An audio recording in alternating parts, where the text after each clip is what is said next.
حضور صلی اللہ تعالیٰ علیہ وآلہ وسلم نے قیامت کے قائم ہونے کی نشانی بیان فرمائی ہیں۔ انہی 10 بڑی نشانیوں میں سے ایک نشانی یہ جانور بھی ہے جس کا آج ہم ذکر کرنے والے ہیں۔ پیارا دوستو، قیامت سے پہلے مکہ مکرمہ میں موجود صفا مروہ پہاڑ پھٹ جائے گا اور اس سے ایک جانور نکلے گا جس کا نام دابۃ الارض ہوگا۔ پیارا دوستو، دابۃ الارض یہ قیامت کی ایسی خوفناک نشانی ہے جس کو حضور پاک صلی اللہ تعالیٰ علیہ وآلہ وسلم نے قیامت کی 10 بڑی نشانیوں میں شمار فرمایا ہے۔ جس طرح کہ حضرت حذیفہ رضی اللہ تعالیٰ عنہ بیان کرتے ہیں کہ ہم لوگ آپس میں گفتگو کر رہے تھے کہ نبی کریم رؤوف الرحیم صلی اللہ تعالیٰ علیہ وآلہ وسلم ہمارے پاس تشریف لائے تو حضور صلی اللہ تعالیٰ علیہ وآلہ وسلم نے ارشاد فرمایا کہ تم لوگ کیا باتیں کر رہے ہو؟ تو صحابہ کرام نے جواب دیا، یا رسول اللہ صلی اللہ تعالیٰ علیہ وآلہ وسلم، ہم لوگ قیامت کے بارے میں گفتگو کر رہے ہیں۔ تو نبی کریم رؤوف الرحیم صلی اللہ تعالیٰ علیہ وآلہ وسلم نے ارشاد فرمایا، قیامت اس وقت تک قائم نہیں ہوگی جب تک تم یہ 10 نشانیاں نہ دیکھ لو۔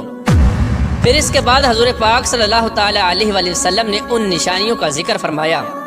قیامت کی 10 بڑی نشانیوں میں سے پہلی نشانی دھوئیں کا نکلنا، اور نمبر 2 دجال کا ظاہر ہونا، اور نمبر 3 دابۃ الارض یعنی زمین کے جانور کا ظہور، نمبر 4 مغرب سے سورج کا طلوع ہونا، اور نمبر 5 حضرت عیسیٰ علیہ السلام کا نزول، اور نمبر 6 یاجوج ماجوج کا خروج، اور نمبر 7 مشرق میں زمین کا دھنس جانا، اور نمبر 8 مغرب کے اندر زمین کا دھنس جانا، اور نمبر 9 جزیرہ عرب میں زمین کا دھنس جانا، اور نمبر 10 یمن سے آگ کا نکلنا جو لوگوں کو میدان محشر کی طرف ہانک کر لے جائے گی۔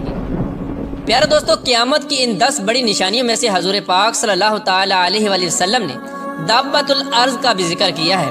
پیارے دوستو، قرب قیامت جب صفا پہاڑ پھٹ جائے گا تو اس سے یہ خوفناک جانور نمودار ہوگا اور یہ لوگوں سے فصیح زبان کے اندر گفتگو کرے گا، اور یہ جانور دوسرے جانوروں سے بالکل الگ ہوگا۔ اس کا قد 7 گز لمبا ہوگا۔ اس جانور کا چہرہ آدمیوں جیسا ہوگا اور اس کی آنکھیں خنزیر جیسی ہوں گی، اس کے پاؤں اونٹ جیسے ہوں گے، اور اس کی گردن گھوڑے جیسی ہوگی، اور اس کے کان ہاتھی جیسے ہوں گے، اور اس کے سر پر اون کے بال ہوں گے، اور اس کے بالوں میں ہر طرح کا رنگ موجود ہوگا، اور اس جانور کی دم گھوڑے جیسی ہوگی، اور اس جانور کی کمر ہرن جیسی ہوگی، اور اس کے سینگ 12 سینگے جیسے ہوں گے، اور اس کے ہاتھ بندروں جیسے ہوں گے۔ یہ جانور بڑی تیزی کے ساتھ پوری زمین کے اندر سفر کرے گا۔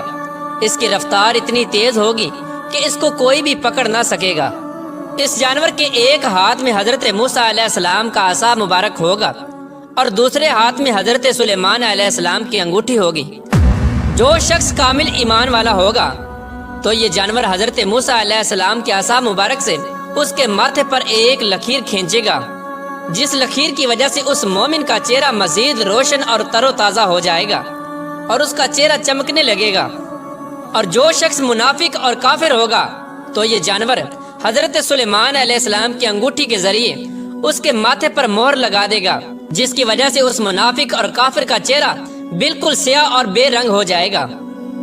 پیارے دوستو، یہ جانور اس قدر بڑا ہوگا کہ اس کے دونوں کندھوں کا درمیانی فاصلہ 3 میل ہوگا۔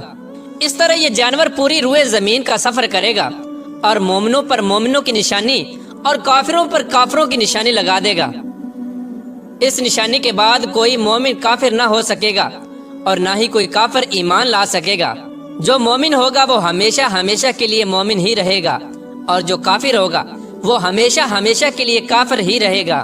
روایات میں آتا ہے کہ یہ جانور دنیا کے اندر 120 سال تک رہے گا۔ پیارے دوستو، جب یہ جانور اس دنیا کے اندر ظاہر ہوگا اور جب دنیا کے اندر پہلا سور پھونکا جائے گا، اس کا دورانیہ 120 سال کا عرصہ ہوگا۔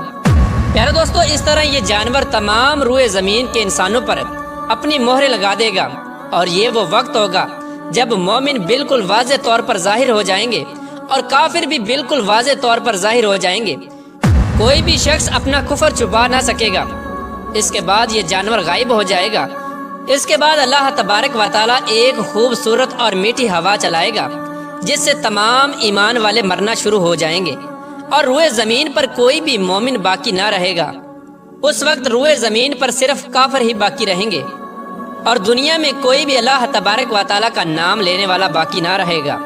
اس وقت اللہ تبارک و تعالیٰ کا یہ حکم پورا ہوگا کہ اس کائنات کی ہر چیز کو فنا ہونا ہے اور تیرے رب کی ذات ہمیشہ باقی رہنے والی ذات ہے۔ اس وقت اللہ تبارک و تعالیٰ کے حکم سے قیامت قائم ہو جائے گی اور یہ کائنات صفحہ ہستی سے مٹا دی جائے گی۔